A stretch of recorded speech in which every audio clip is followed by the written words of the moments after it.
Here, once again, I want to remind you that we do live stream these meetings on our YouTube channel. So we will be starting promptly at 4 o'clock. So if you need to use the restroom or anything, now is the time to go fast.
Good afternoon, everyone. My name is Laura Lynn Wyatt. I'm the General Manager for the Stallion Springs Community Services District. Thank you so much for taking some time to be here with us this afternoon. It's a beautiful Saturday in Stallion Springs. We had to turn the air conditioning on today, so I hope you're comfortable. Once again, we are here to educate and inform the community about Measure A. But we're going to start with a short video that explains a little bit about what it's like to be a special district, what special districts are, what their purposes are, how they're funded, and then we have some testimonials from some community members as well. So enjoy the video.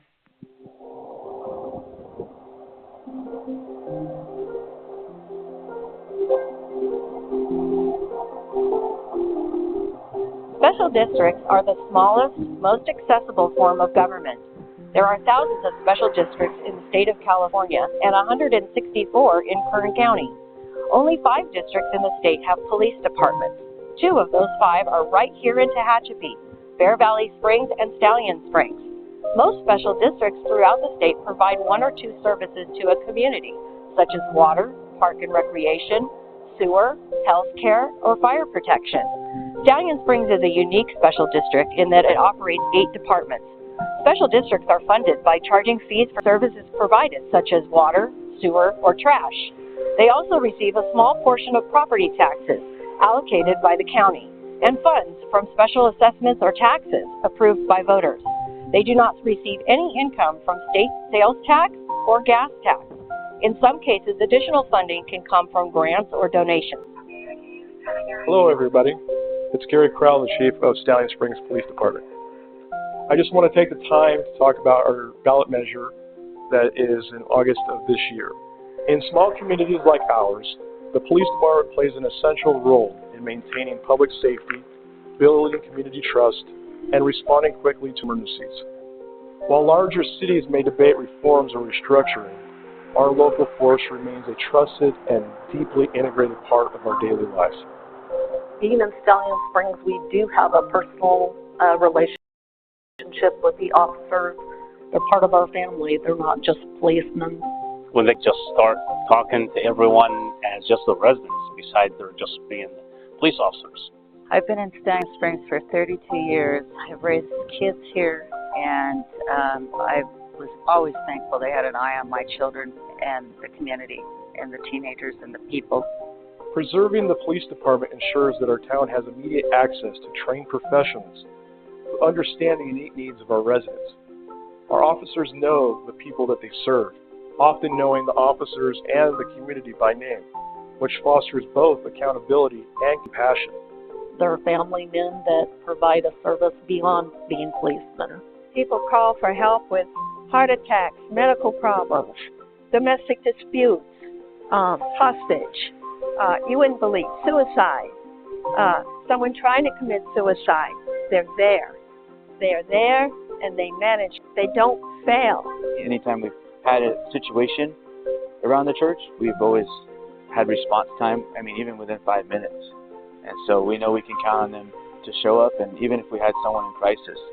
This community-based model of policing helps prevent crime through urban intervention, builds strong community relations through youth and schools, and enhances coordination with local services. Rather than disbanding or outsourcing services, we should invest in increased training, modernizing our equipment, and community engagement programs that enhance the department's ability to serve us effectively. And if they don't have the manpower, if they don't have the right equipment, it puts them at risk.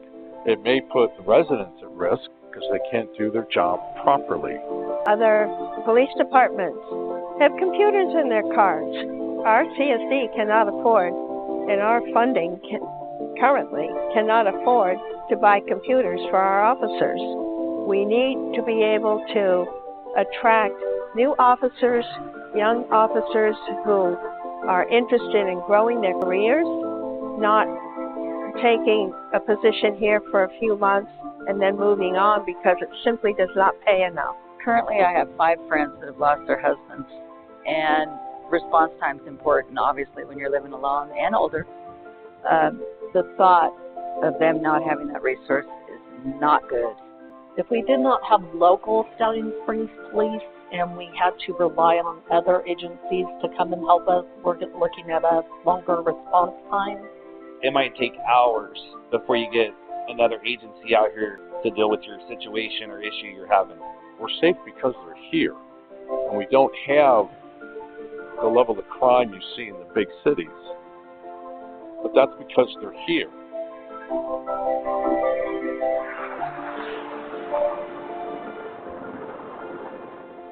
The goal is not just to preserve the department, but to continuously improve it so it remains responsive, fair, and deeply connected to the people it protects.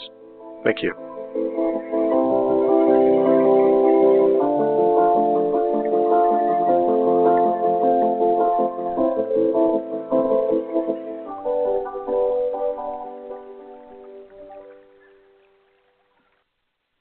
So we're really proud of that video. That video was filmed over a 2-day span, and it was 100% filmed and edited completely free as a donation to our police department. So we're very grateful for that. Bill, if you could get those lights right to your right, please, that would be fantastic. So Chief Crowell is here, and Chief and I are going to go through a short presentation, and there will be plenty of time for questions and answers at the end. So once again, the Stallion Springs Police Department is a department of a special district. Police service parcel tax election is due back August 26th of 2025. Ballots were mailed at the end of July. They were mailed in batches. In many cases, husband and wife living at the same address didn't necessarily see a ballot in the mailbox on the same exact day. And I know that Mr. Syverson has done a tremendous amount of homework and communication with the elections department, and he has some information to share with you later this afternoon. Am I supposed to be clicking, Jason? Where is it? Okay. There we go. I was waiting for Jason to do it for me. Okay, so a special district. A special district has a board of directors that are elected directly by the district's voters or appointed for fixed terms by other locally elected officials. So why would someone be appointed? You have to reside within the district boundary of Stallion Springs to serve as a director of the board. In some cases, someone will fall ill and they're not unable to fulfill their term, or they move out of the district boundary and they're unable to fulfill their term. So when that happens, the remaining board takes applications or letters of interest from other community members, and a person is appointed to just ride out the remainder of that term. And then at the end of that, if they chose to, they would have to go out and be elected by the residents. Sunshine laws ensure special districts remain transparent and accountable to their communities. Open and public meetings in accordance with the Brown Act. Public records with finance and compensation are posted online. annual audits by a third-party government auditor, and required ethics training. So how is Stallion Springs Police Department funded? The Stallion Springs Police Department is a department of the special district, as we said. Special districts do not receive sales tax, gas tax, funding from a city, county, state, or federal government. Stallion Springs Police Department operates only through property tax revenue, voter-approved assessments, SELF, which is the state fund, grants, and donations. And Chief is going to get into the grants and the state program a little bit later. Currently, each property owner within the district boundary pays a special tax of $50 per year per parcel for police services. That is currently on your property tax. It was voted in several years ago. That generates approximately $122,000 per year that by law has to be police department. And I say about and approximately because properties do fall into default or people don't pay their taxes for one reason or another. That number can fluctuate. So here's an example property tax bill. I just pulled a random address over on Bold Venture to show you the line item there of the $50 that I just referred to in the last slide. But many of you are probably wondering why it says $50.22 when I just said $50. Because the County of Kern taxes on a processing fee.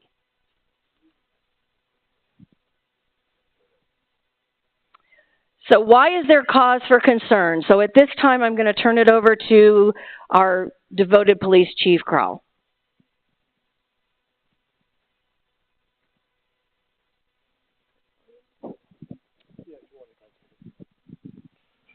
Good afternoon for our sixth and final town hall meeting. Thank you for making the time for us. Laura Lynn was nice enough to me to present all the bad news of why we're here today. So why are we here? Why is there cause for concern? Well, officers are leaving the department for higher salaries. On average, our officers are making approximately 30% less than our neighboring agencies, more at other agencies. We have lost 5 officers in the last 5 years. We have lost 2 this year. Those 2 officers one went to Kern County Sheriff's Department and got a $25,000 sign bonus. Once he's off on his own, he can make the decision of coming to the east side of Kern County, there's also an additional incentive. If you live and work in that area, you can get another stipend monthly of $2,000 to $4,000. Officer safety is of great concern due to our staffing levels and not having the essential equipment. Again, with our levels for budget, you'll see in a minute, you'll be able to see that a little bit more closely. We are no longer being competitive based on the factors that I just mentioned, and again, we are at critical staffing levels. When I say critical staffing levels, it's not like most municipalities, it's really to the extreme. Go ahead. So what is the value of local policing?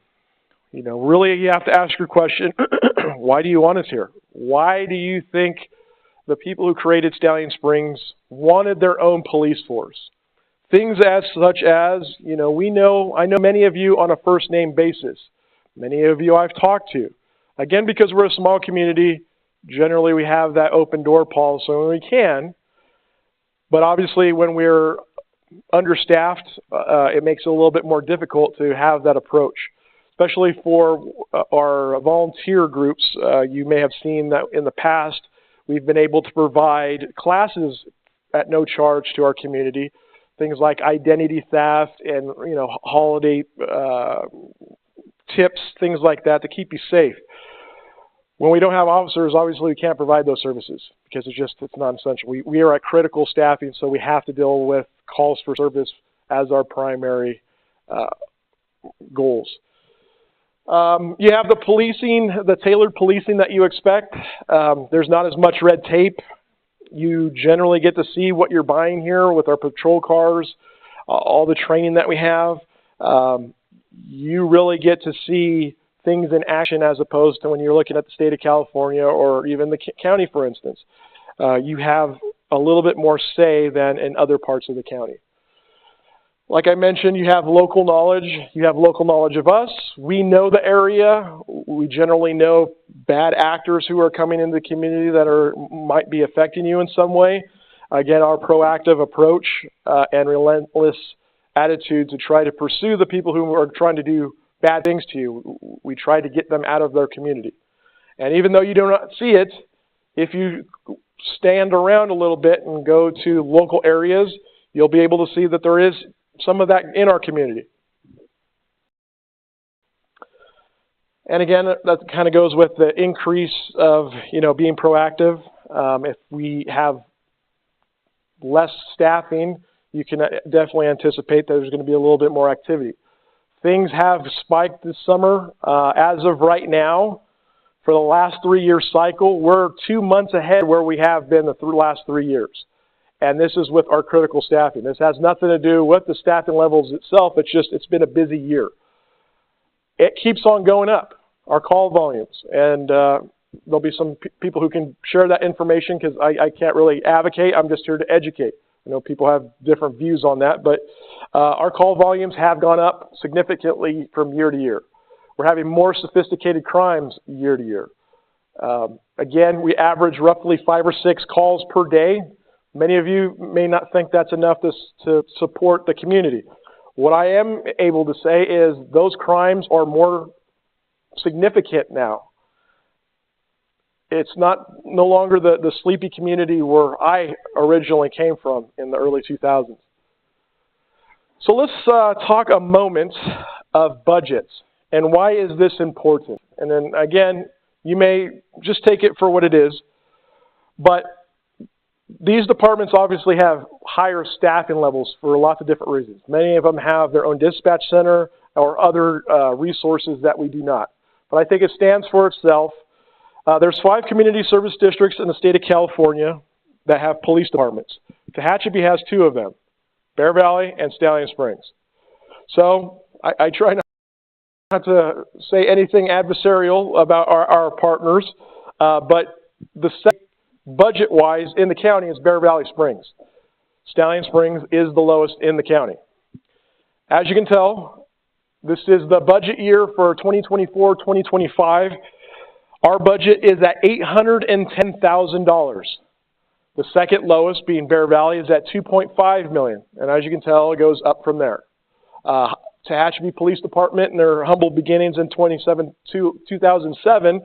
it used to be roughly about 2.5, and it's gradually gone up because now they have more officers, there's more people who've moved into the area, they have their own dispatch center, etc. But again, how do we explain the disparity of the numbers here? Again, we can all factor in those things I just mentioned as far as additional personnel for whatever it may be, but ours is the lowest. What this pie chart is basically the same content, it's just in a different format for our visual learners. Obviously, you see ours is the smallest slice of pizza, or pie, if you will, with Tehachapi being the biggest. We selected those because it's just kind of a layman's, these police departments, these are local. I didn't go outside the area. It's pretty consistent, and it really kind of goes above that in some areas. Even with the new police department, with Wasco being the newest, their budget is significantly higher. We are the lowest. So where does the money come from? And I want to be kind of clear as much as I possibly can, is the first item is $500,000.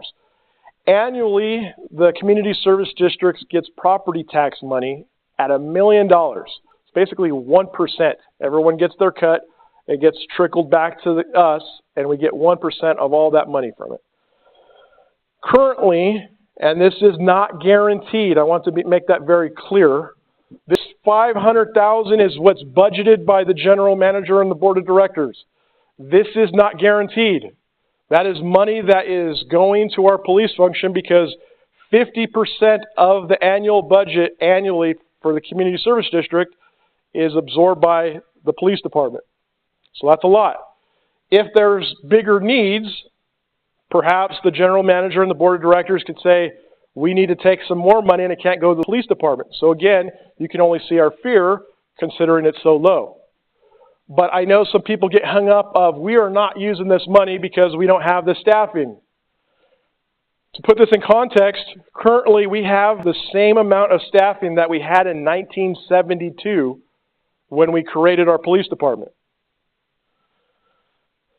This $122,000 is the parcel tax that was enacted in 2015. Again, that generates $122,000. Every cent of every dollar on that is spent exclusively on the police department. It is entirely being used only for the police department. So of all of these things, these all kind of vary. This is what's been budgeted in some varying degree in the past.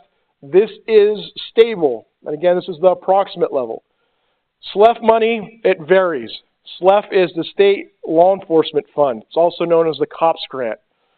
Generally, it starts off at $100,000. Our last allotment, and I haven't been able to check what happened this year because I think it's still coming in, it went as high as $186 last year. That's the highest it's been. But as you know, the budget at the state level, as well as the county level, is deficient. There's a deficit. So we can't count on this $186,000. Now, again, they've been very good since the inception of our department that we've gotten some funds there, but it varies. And then the miscellaneous funds is kind donations by folks like yourself or police officer standards and training. We get reimbursements from them on occasion, and it varies from year to year depending on what classes that we go to.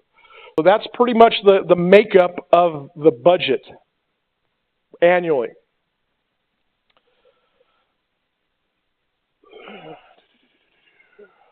Sorry, this is,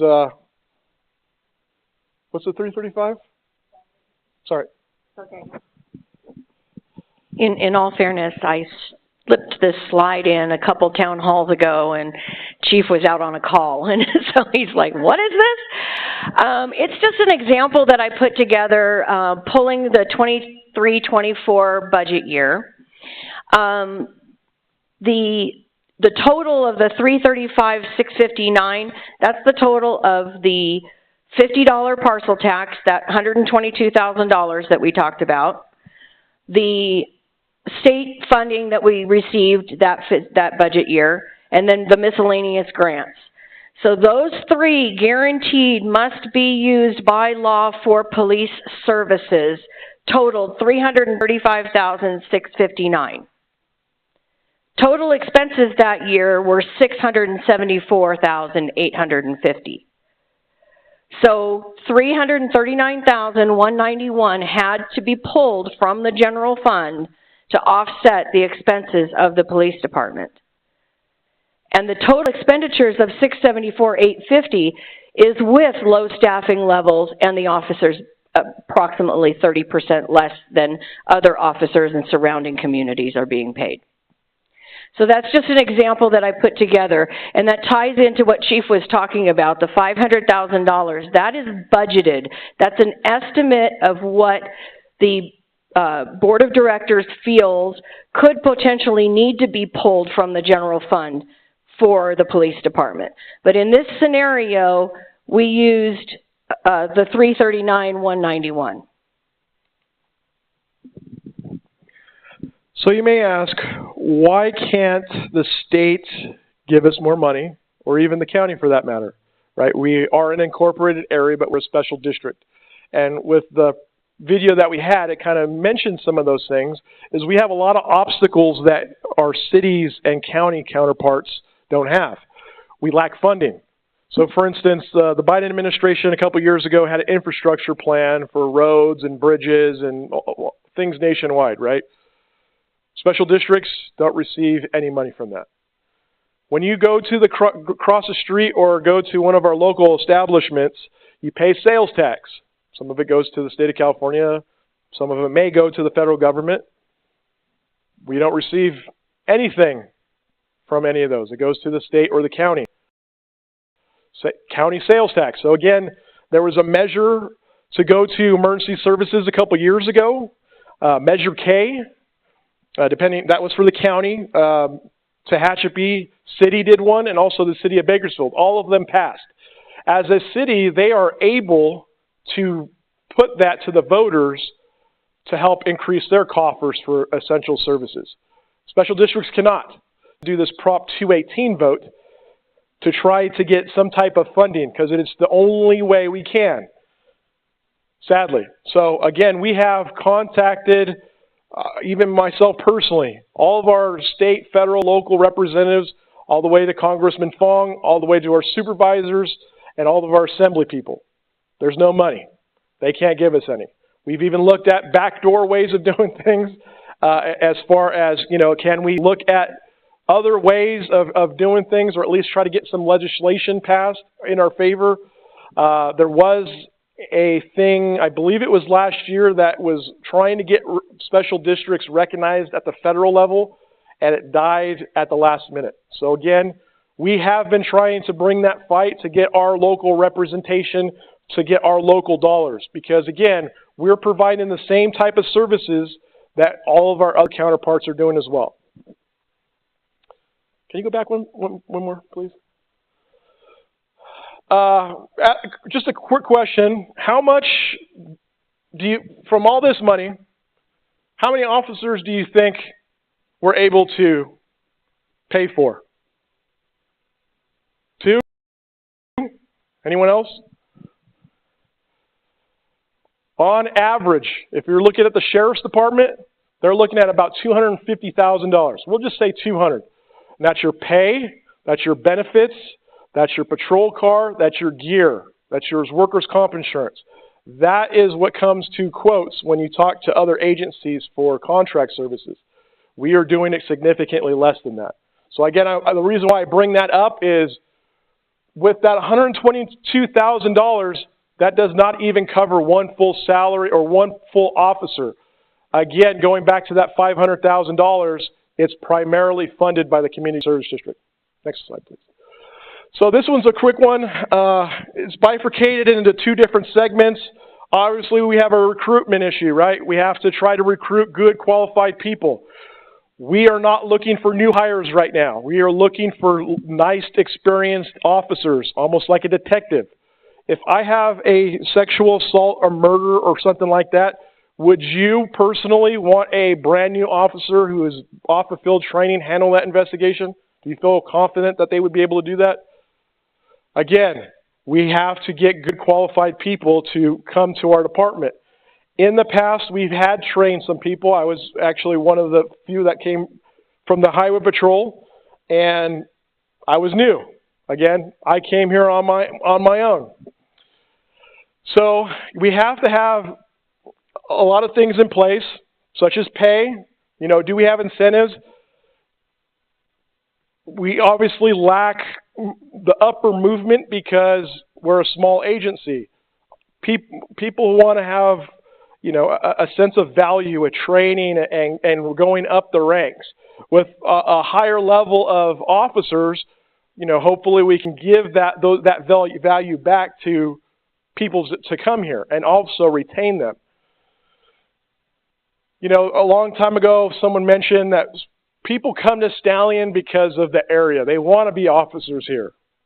And it is a beautiful area, but because I've looked at all the resumes for the last 7 years, I can tell you that's not necessarily the case why people are coming here. So again, how to retain people once we've actually recruited them? Okay, we have to have organizational stability. When you only have 2 people working patrol, is that a good recruitment or even a retention item? It's not. Again, with the pride of enjoyment, you get burned out. Our officers are really tired right now. Again, woe is me. but the fact of the matter is, once you have the staffing levels, it's about they want to stay here. They feel valued here from not only the department but the community, because we're investing hundreds of thousands of dollars in them. Really, the game statewide at this point is train people and they go somewhere else. So everyone's stealing at each other's folks, right? I went to a training in Santa Barbara County, and they didn't know who I was because I didn't want to be known who I was, and they were heavily recruiting me and the other people in that room. That used to be a no-no. Now that's the industry standard. Every time I send someone to training, guaranteed they're getting recruited. Every time. And sadly, I've lost 2 of my officers because they didn't go to the ones that were getting recruited necessarily, but that is a factual statement. Personal safety. Again, the essential equipment to do our jobs. Computers. We do not have computers in our vehicles. For those who know about law enforcement, I ask you to go to another local police department and ask what the critical equipment of the job is. That being one of them. And it's not just the computers, it's the connectivity. It's the data and the programs that are on there. Just like we mentioned in the video, with our budget, it is an impossibility for us to have that as of right now. And, of course, the pay and benefits, which I'm kind of beating a dead horse at this point. Next slide, please.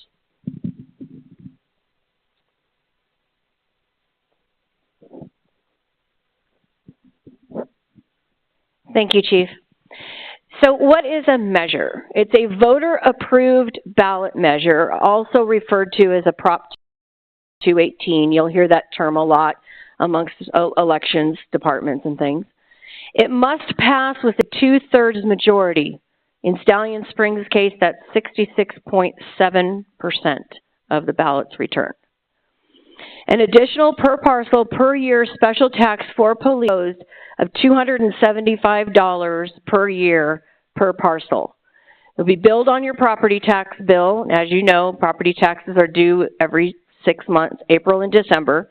So you would pay half of that in April and half of it in December. It would be approximately $137.50 on each bill. This is something that is in bold and underlined for a reason. No CPI included. No inflator. That if it passes, the $275 figure will stay the same until the voters would approve something else down the road. The board of directors, the general manager, the police chief, we cannot change that number. So the Public Safety Committee did a tremendous amount of research, communicating with the community, going before the board of directors, and they felt overwhelmingly that that needed to stay out of this ballot measure. I know there's been some chatter on social media that still isn't really becoming very clear, so we really want to reinforce in these meetings, and please talk to your neighbors and your friends, there is no CPI. Yes.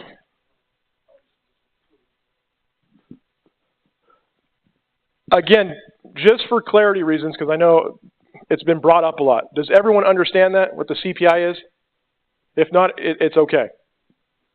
Okay. So again, during the road assessment that we went to the community with, that was a part of it, and there was a lot of confusion, and it said like Los Angeles County. Again, there was a presentation for them. I'm not going to get into that. But this is different. This is totally structured differently. There is nothing that we are going to be able to increase. What you vote on is what it's going to be voted as. We cannot go any further than that. Again, this has been being brought up even to this day. That's why we're highlighting and making sure that we're giving it its special attention, because there is still some confusion there. And again, if you still do not understand after, you could always ask me or Laura Lynn as well. Thank you. Thank you, Chief. So if the new special police tax passes at the $275 per year per parcel, it's estimated to generate an additional $650,000 a year for police services. Again, by law, all money from this parcel tax has to stay in Stallion Springs for police services. Locally funded, locally controlled. No money is given to the state, county, or federal government. And another kind of misnomer, something that I want to clarify. The elections department is telling us that we should have the election certified by September 2nd. On September 3rd, the Stallion Springs Police Department is not going to receive a check for $650,000.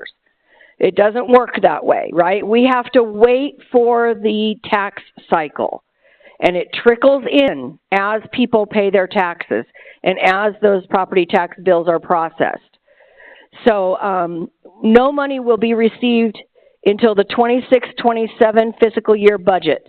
And then again, when that that'll be July 1st of 26, that money, and it will start to trickle in slowly. Again, it's a special tax for a service, has to be used for the police department by law.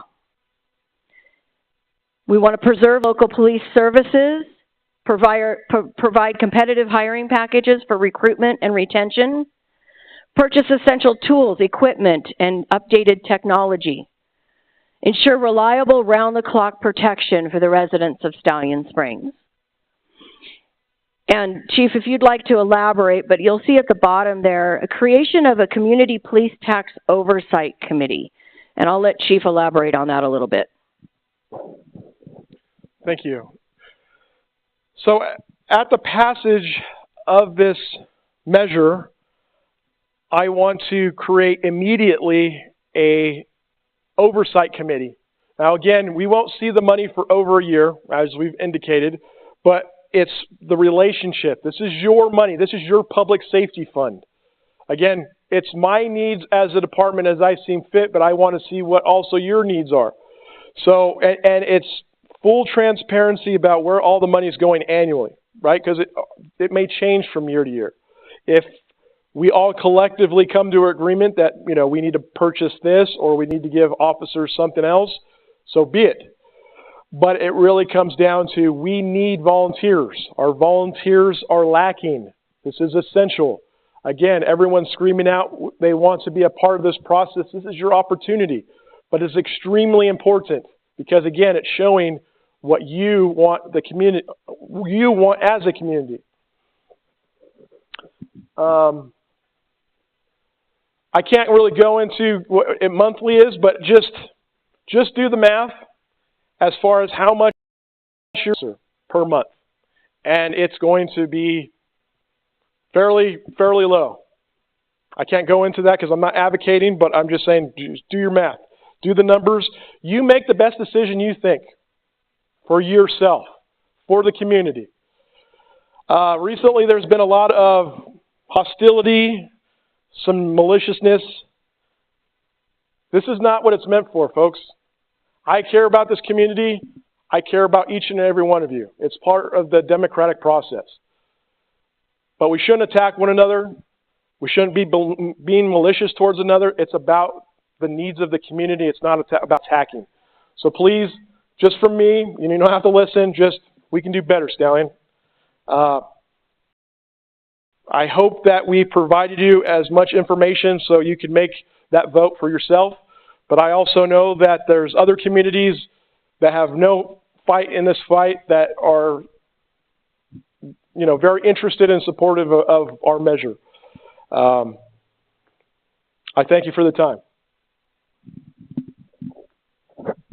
Thank you, Chief. So again, ballots were mailed out from the Kern County Elections Office. The Kern County Elections Office is the facilitator of this vote.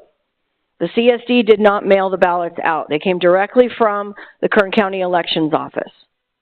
They were mailed on July 28th.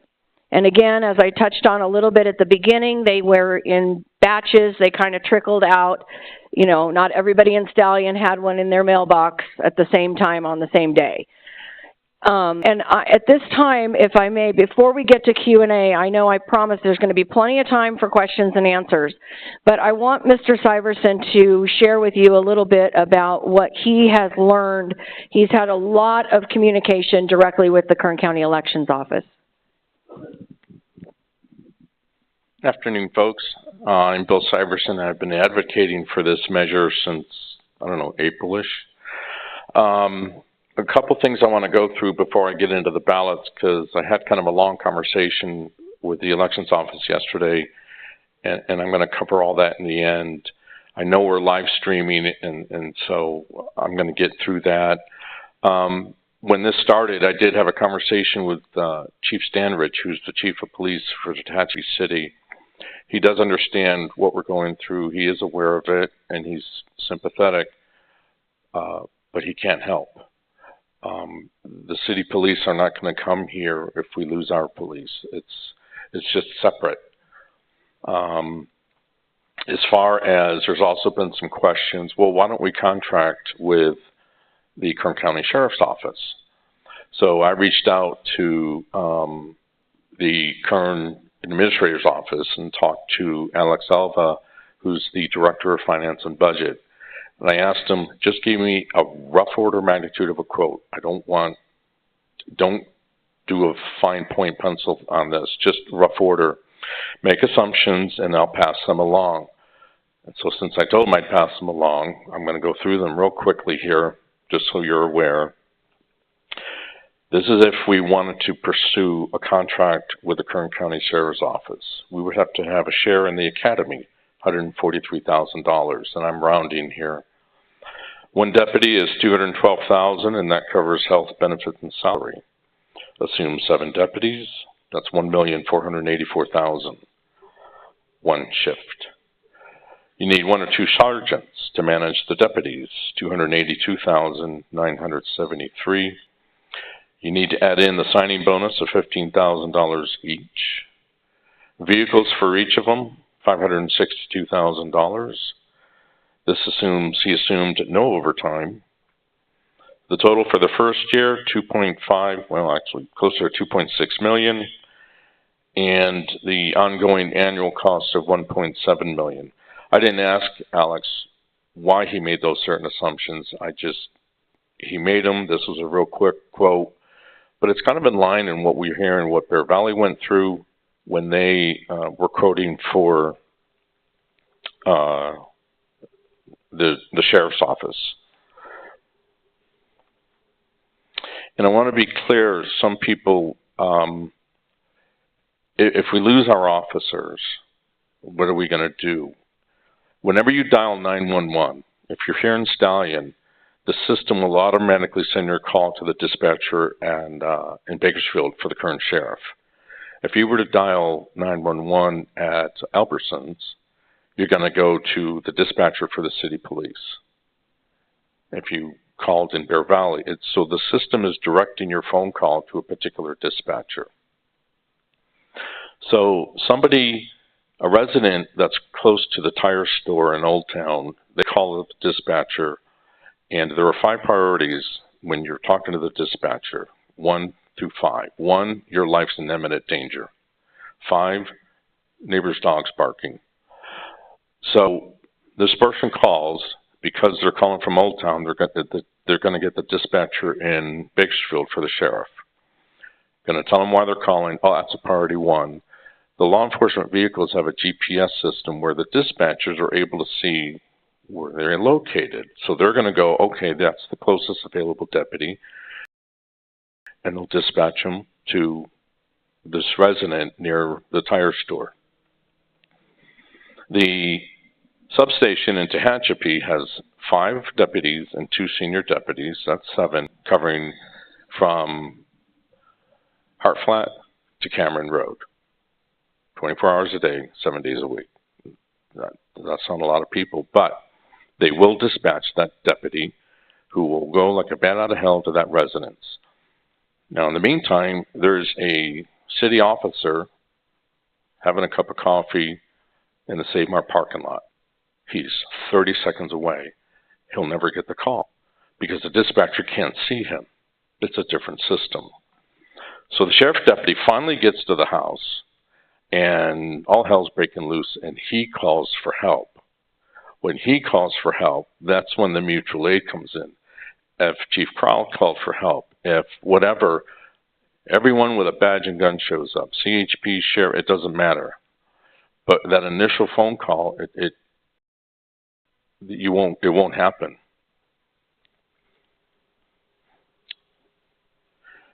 Ballots.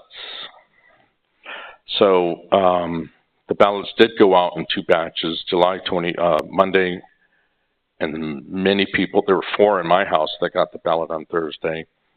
And the second batch was August 1st, which is a Friday. And that seemed to take a while to get out. I got my ballot this past Thursday, and I've made a number of calls to the elections office asking, what are you doing? Get on the phone with the post office and ask them what's going on. Post office won't talk to them. Yeah. So I'm going to answer a couple questions that have been kind of circulating about the ballots. Why do renters get a ballot? It's in the state constitution. This is a special tax by definition. It's Article 13A, D, A. Since the agency, which is the district, wants to levy a special tax, it has to go to the electorate, which means whoever lives here and is registered to vote. That's the electorate. Whether you rent or own a home, all the electorate gets a ballot. Now, just FYI, I looked at the census data, and it's about 9% are renters here, and the other 91% are homeowners. I know some people didn't think that was fair, but it's our Constitution. I don't know what to do about that. Again, this is by definition, Measure A is a special tax. It's not a fee. Someone asked the question, well, why can't they just add this to our fee that we get we get our water bill and trash bill and all every other month? The Constitution defines a fee, defines an assessment, defines a special tax. This is a special tax. They can't do it that way. And they're not allowed to just invoke it. The Prop 218 was where the Article 13 came from of the state constitution. Okay, ballots. Anyone in here not yet received their ballot and they think they should have? And of course, if this is live streaming, so if you're at home and you haven't gotten it, if you haven't received your ballot and you're confident you should have gotten one, you've gone to kernvote.com, voter information, and you can go through their system and verify, yea, verily, you're registered to vote in Kern and everything's good, and you still don't have your ballot. You'll have to go down. I asked them, would you just send someone up here today to this town hall with ballots? They can't do that. You'll have to go down to their office. They're in the administration building on the corner of Truxton and N. N is in November. Right as you go through the front door and through the security screen, they're on your left. First off, big office on your left. You go in. They're very helpful. They'll give you a ballot.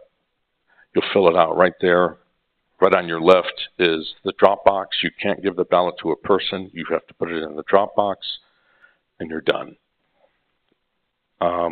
If you just turned 18, or maybe you just moved here, or you know someone that just moved here and they want to vote, you've got today and tomorrow to get online and fill out the registration form, and then the system will catch that and you'll get a ballot in the mail. After Monday, whether you turn 18 up until the 26th, you move here, you remember, oh gosh, I forgot to change my address. You're going to have to go down to the office and do that all at the window, and they'll give you a provisional ballot. You'll fill that out, put it in their drop box. When they verify your information, they'll open the envelope and count your vote. Ballots are due postmarked by the 26th, or you can use the elections drop box, which is outside the library on Green Street, the Kern Library, or is it Tehachapi Library, whatever. There's an elections drop box there, and some people are using it because they're pulling ballots. Right now they're pulling the ballots out of the drop box on Fridays. That will become more frequent the closer they get to the 26th. Yeah, Bill, it's the Kern County Library to Tehachapi branch. Okay. And the drop box is an official Kern County Elections Department drop box. It is, and it's right out front. You can't see it from the street, but I'm told it's there.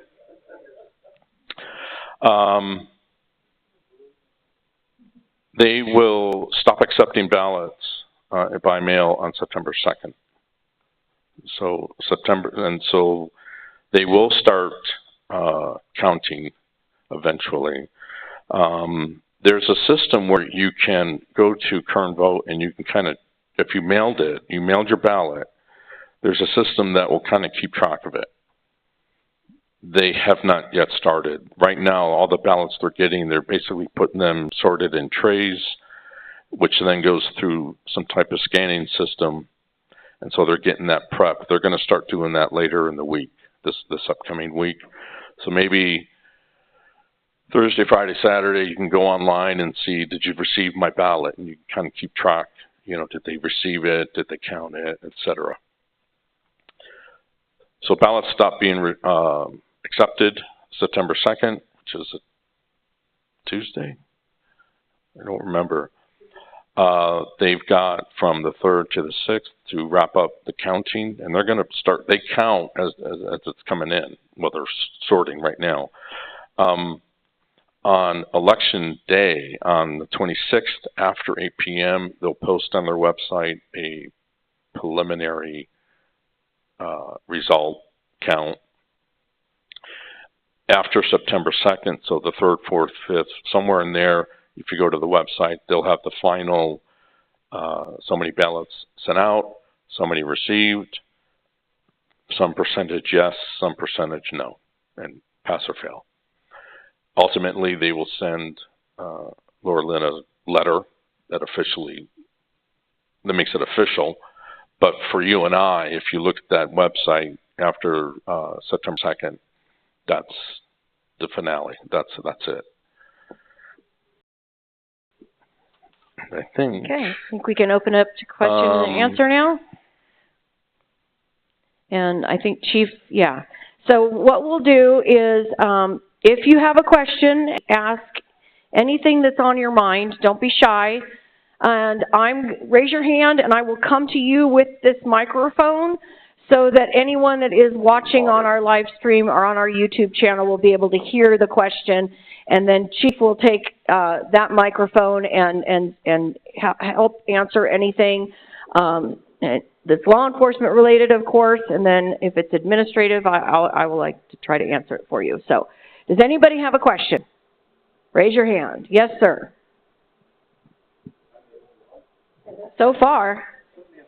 It takes a while for them to get warmed up, you know. Happy to be the guinea pig.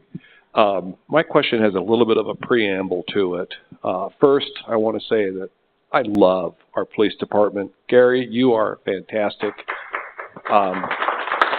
And I want to fund the police department. I don't really like the post office very much, but that's a separate thing. Parcel taxes are the wild, wild west in the state of California, both legislatively and constitutionally. And they can be defined any way you want. You can you can use the yardstick. It can be parcel size. It can be value. It could be frontage exposure on a road, a million things. It can be unimproved, improved. My problem is that I now retired. I'm on a fixed income.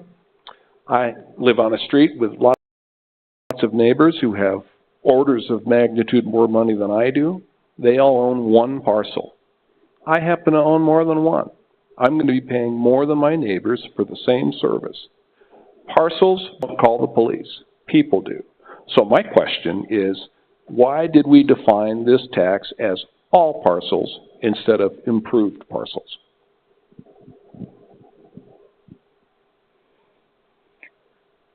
That's an excellent, excellent question. And believe it or not, it's the first time anyone has asked that question in all 6 town halls that we've held. So thank you for that. So I'll try to I'll try to answer it the best that I can. So back in January, we put a public safety committee together, and it was composed of 2 of our board members, some staff members, and volunteers through the community of Stallion Springs. And it was a large group, and we met frequently, and in that group, we were fortunate enough to have over 100 years of law enforcement experience. So we were very proud of that group. And they did a tremendous amount of work, a tremendous amount of homework, and researched a lot of what you were talking about. And even though this is where I sort of question things as well, it's a special tax. It has to be classified as a special tax by law because it's a service to the community. Okay? Assessments are for infrastructure. So that's why when we went out last year with the road proposal, it was called an assessment because a road is infrastructure. This tax by law has to be categorized as a special tax because it's considered providing a service to the community. So the way that the law reads, and I can tell Bill is ready to jump in here because he has done so much homework about the Constitution and about the laws regarding this, but the basic answer is the Public Safety Committee formulated and researched and calculated hours worth of work to come up with that 275 number. Because you have to, it's a fine line, right? Nobody wants to ask anybody for money. It's a terribly difficult thing to have to do. So you want to make sure that the dollar amount that you've chosen to propose to the community is of value and is not embellished in any way.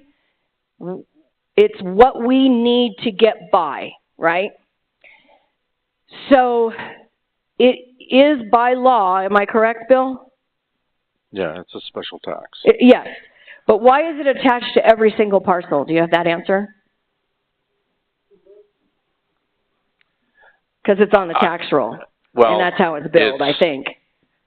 I didn't ask that, but I did go to the assessor's office, and I said, look, there are 2,477 parcels within the boundaries of Stallion Springs District.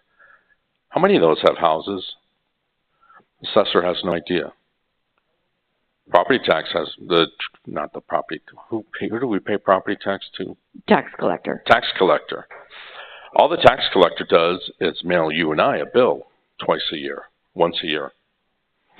The district doesn't know how many parcels have a house. The assessor explained it to me this way. I bought my 2 parcels, and the assessor goes, oh, these were bought by John Doe. I bought them from John Doe, and so I'm going to get taxed on them. Then a year or so later, there's a house put on there. That gets recorded. The assessor finds, oh, you have a house? Okay, so that parcel is now worth $300,000. And they go and tell the tax collector. Tax collector bills me property tax for that parcel. That was 20 years ago. None of them had come and looked at my parcels. It's that, is it 1%? The tax collector is allowed to up my property tax some amount every year. The assessor never comes out and goes, oh, it's a recession, so we're going to lower your value of your property tax. I asked him, what's an improvement? And if you're home and you own both parcels on each right and left side of you, if you put a fence up, you've improved it. If you remove a tree, you improved it. If you planted trees, you improved it.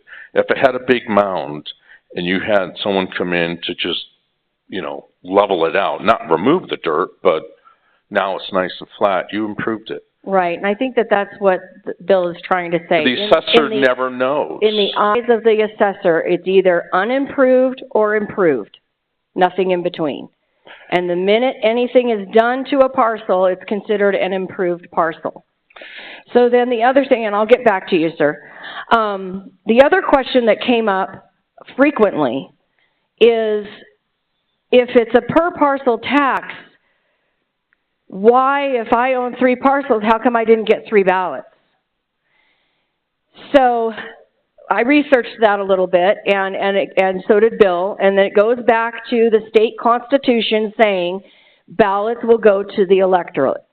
So every registered voter within the district boundary receives a ballot, no matter how many parcels you own. And I thought, well, why would that be? And I started to really think about it. And if you think about it, these laws have been on the books for centuries. And think about how tiny communities like Stallion Springs were when these laws were created. And I haven't consulted with an attorney. I just have a hunch that it's actually to protect rural, small communities from having 1 or 2 people decide what service all the residents within that community have or don't have. Just my opinion. So let me go back to him with the microphone because he has another question. I was going to do a follow-up, but go ahead.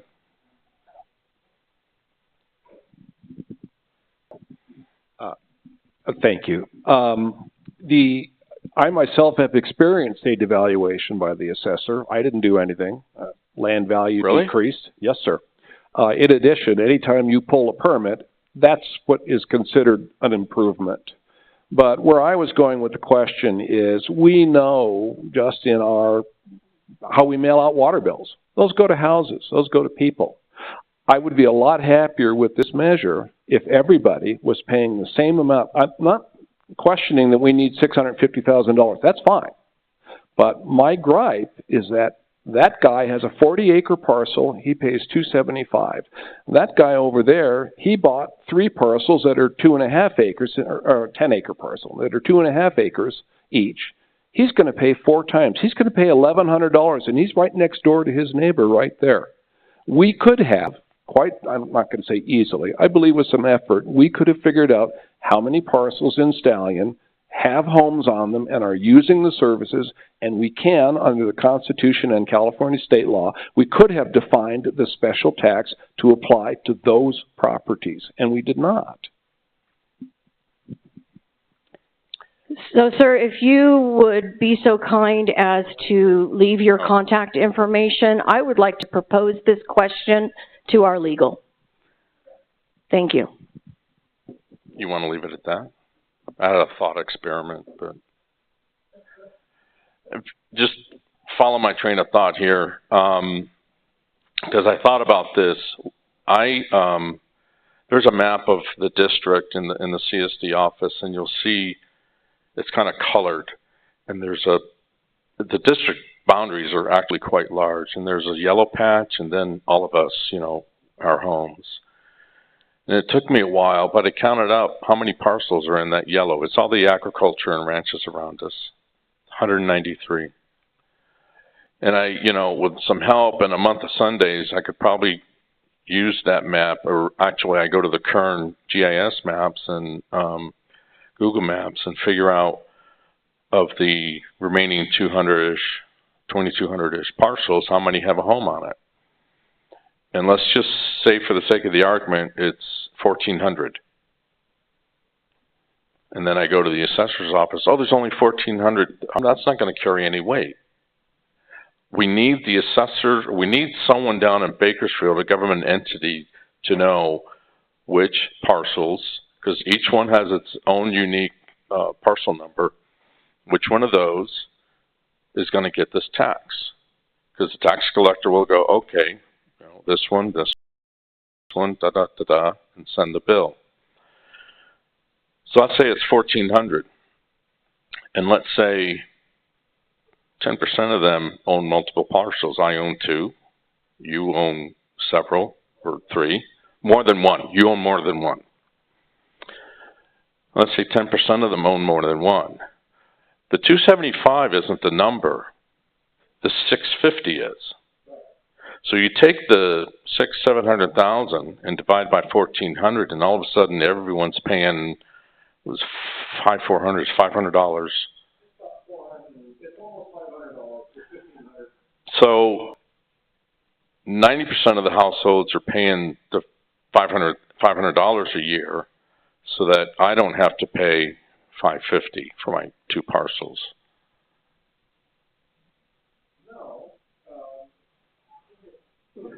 My point is, it's not fair that you and I are paying more than $275. I get that. It's not fair. But do we tell the others that only own 1 parcel, well, you got to pay a lot more, so that I don't have to pay as much? I get you. It's not fair. I mean, I'm retired too. I don't know where I'm coming up with. It's $23 a month, so $46 a month for me. But that's my thought experiment. Yeah, and the reason I said please leave your information, sir, and I definitely want to talk about this further, talk it through with our legal department. This isn't just what the CSD decided to do someday. We consulted with legal, they drafted the resolutions within the law, and we've gone through all of the steps that we've needed to do. So my thought is there's probably a reason to answer. Just off the top of my head, I don't know what that is. Does that make sense? And I'm more than happy to propose the question to legal and get a definition for you as to why it was set up this way. Okay? Okay. Anybody else have a question? Yes, sir. Chief, I have a question for you. When I moved up here 3 years ago, I researched the area. And I noticed, I went to Megan's Law, and I noticed that there were 2 individuals here on the Megan's Law list at the time. Are they still here? And do you believe if you go away as an entity, will they become active again? I can comment because a lot of it's public source information. Just like every community, you do have some sex registrants. It does fluctuate from time to time. People who are transients are often not on the list. Those things are changing from year to year as well, as far as the requirements and what needs to be disclosed to the public. I have no way to say that things would increase or decrease if we were not here. I mean, again, that's open for public discussion, I suppose. Well, generally, I mean, if there is not a law enforcement presence, I mean, generally, all I could say is not only is our community looking very closely at this election, other communities are looking at our election as well as criminals looking at this, and this is coming from them.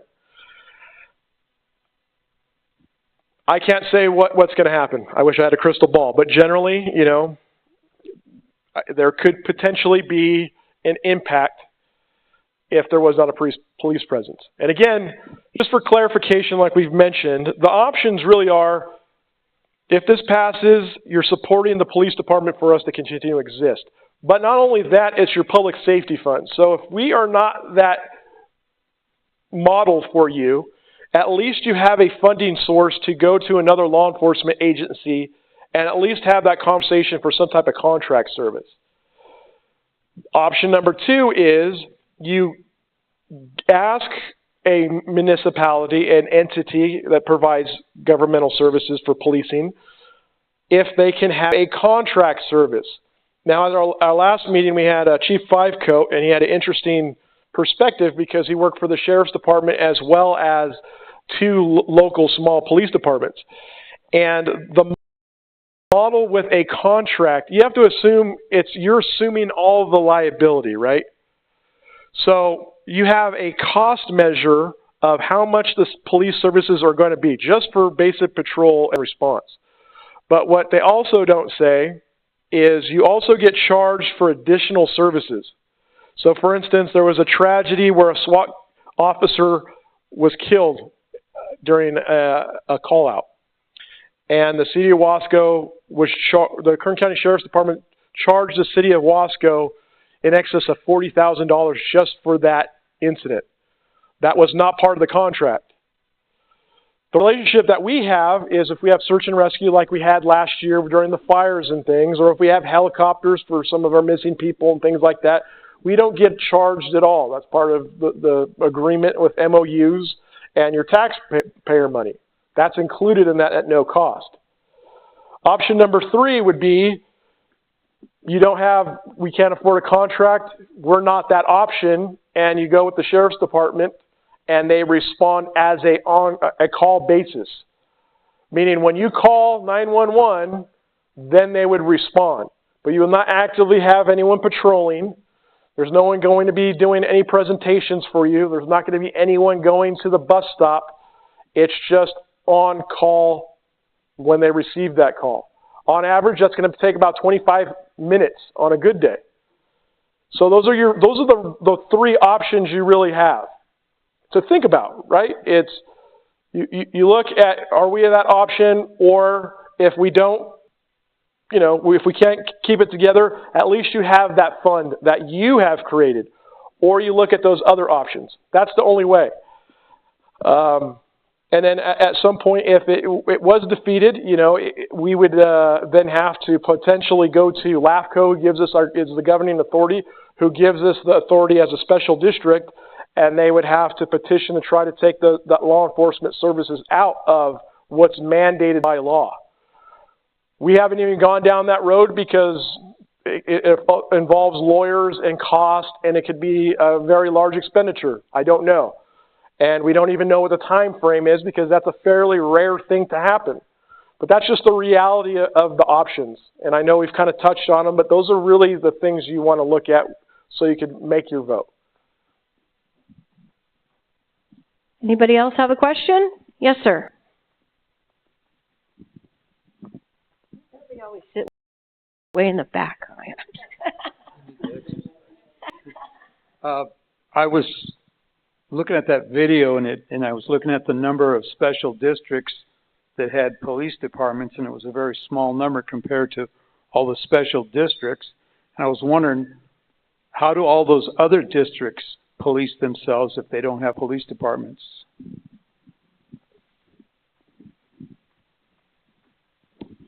Good question.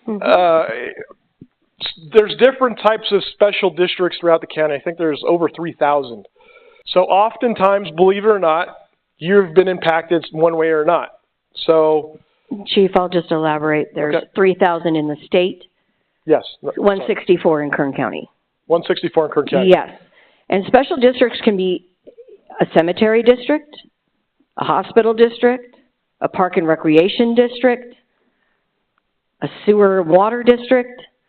So there's many, many, many types, special schools, things like that. So there's many, many types of special districts throughout Kern County and throughout the state. That's why that number is so high. So go ahead, Chief. So yeah, in those accounts, obviously a mosquito district, a hospital district, they're not going to be able to provide those services. I think the way our forefathers are creators of this district, as well as Bear Valley, they had this view of they want this certain type of government. Now, the only way to kind of change that, and again, to kind of get our equal share, would be to incorporate. So now we ask that question of, well, why not incorporate? Well, that would cost millions of dollars to do that.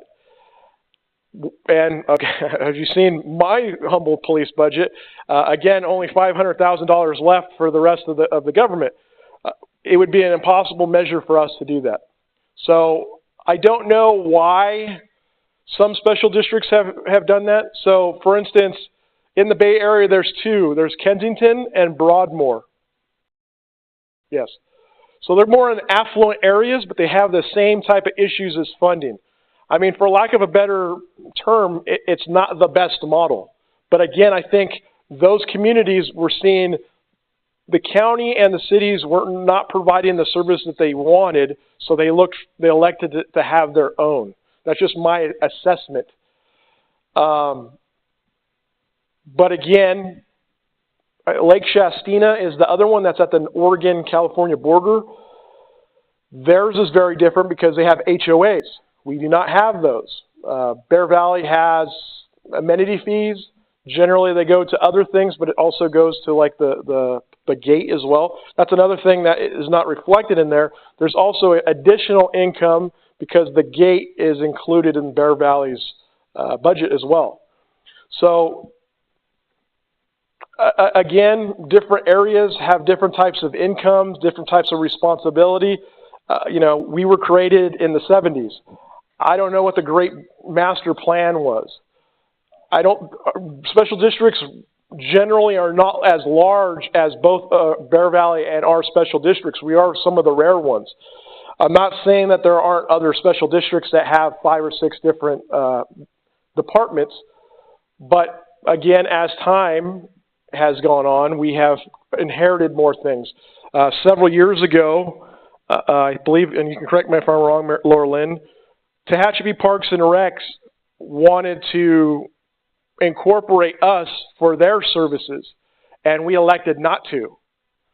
So that's why we have our own Parks and Recreation services here, but there's not a funding source. That's the other thing that we sometimes forget, is we're losing money at the pool because we're not getting any funding from the state or federal government. It's basically an enterprise.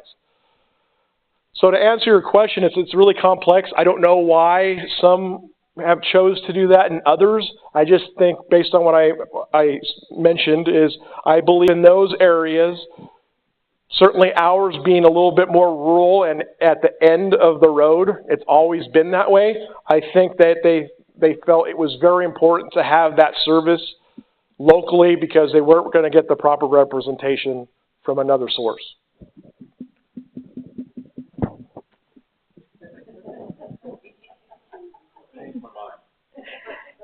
Anybody else have a question? Yes, sir. Right? Let's see how many steps I have today. Assuming we lose a police department, would that tend to have a negative impact on property values?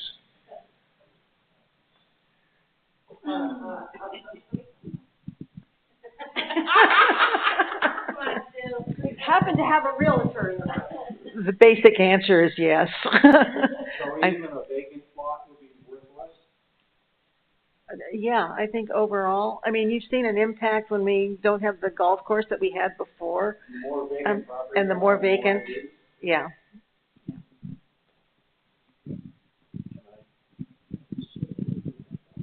I'm going to share this because this has come up in the past. It's not, if Measure A fails, we don't lose the department. And I know this is semantics. I've already been called out on this, but I'm going to say it anyways. Like Chief Krause said, in order to lose the department, the one of the 8 departments in the CSD, we'd have to go to current LAFCO and petition and do all that. The department, there's no one working in the department, so I would argue we don't have a police. And the prospects of getting any aren't very good with $800,000 when, if you look around us, it's $6 million, $2.5 million. We're not even in the ballpark. So I just wanted to make that point clear. The department doesn't go anywhere. The personnel go. And the chances of getting any are slim to none. I also want to mention one thing. It's kind of off topic. I'm sorry. I kind of wander a little bit. Cost. So how many people think it's fair to bill the police department for doing their job? Anyone? Does anyone think it's fair that by us doing DUIs, $500 a pop? Or if we have a rape, we have to pay $1,200 a pop? Goes on and on and on and on and on. I can go down. Jailing fees, booking fees, all those type of things. The police department has to take that on and pay those things. Again, Nixle, we've mentioned that before at other meetings. It's our main source of information. It's changed because now we have our new website and its capabilities. But for the last several years, we pay $5,000 out of our budget to provide you that free service. So there's a lot of little things, just like the ALPRs. I know that they may be controversial. It was very helpful in some of our current investigations. now? Is it 20? I think it's, is it 5,000? Is it 25? I think it's 2,500. It's normally 5,000. We got it right before it increased.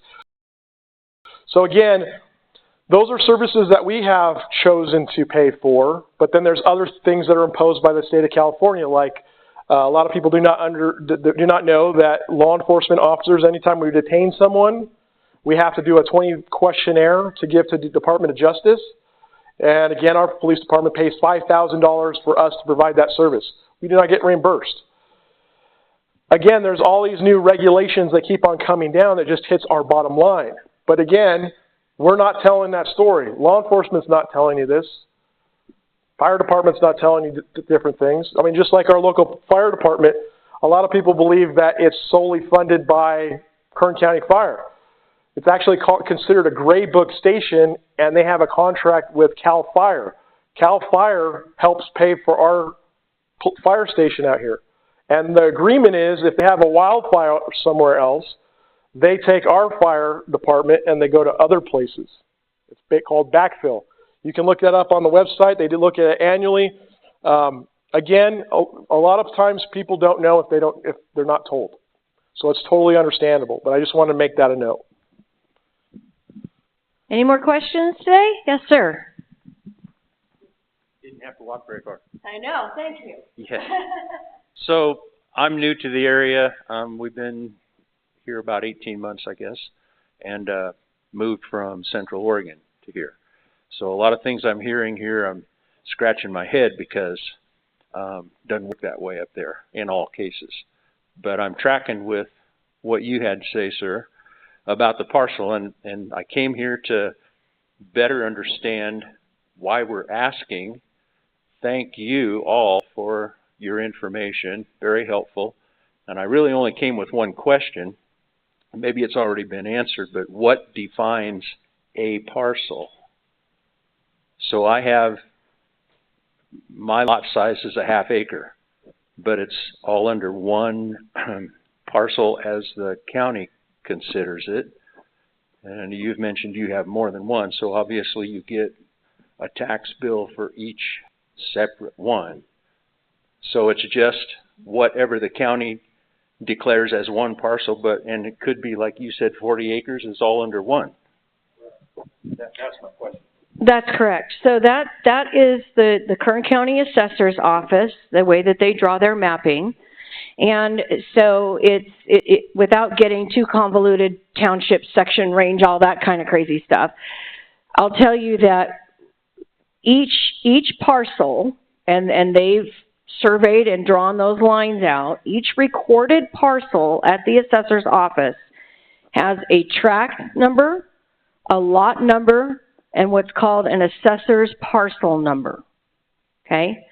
So the simple answer to your question is it's per assessor's parcel number. If their lot has one APN, that's one lot, no matter what size it is. And that's why a lot of people, frankly, it's very popular to do lot line adjustments. They do them for tax reasons. It's also kind of a complicated, drawn-out process and kind of expensive, but it's according to the Kern County Assessor's mapping system. Yeah. So again, you would have that option potentially. Of course, we would not want the whole community to have multiple lots to do something like that, but because that would obviously hurt the assessment. But yeah, that is something that can be done. Yes, sir. Thank you. They have to be continuous. That's a county ordinance law. So, right? Yeah, it's a little complicated of a process, but I know a lot of people have done it. Any more questions today? Give you a few minutes to think about it in case something dawns on you. Again, thank you very much. I know this is a big deal and a hard decision, and we just appreciate the opportunity to communicate with everybody. We encourage questions. Thank you so much, sir, for your question, because, again, it's something that has not come up. I will research that for you, and I will get you the why. Okay? Any more questions? All right. Thank you all so much. Thank you. Have a great day.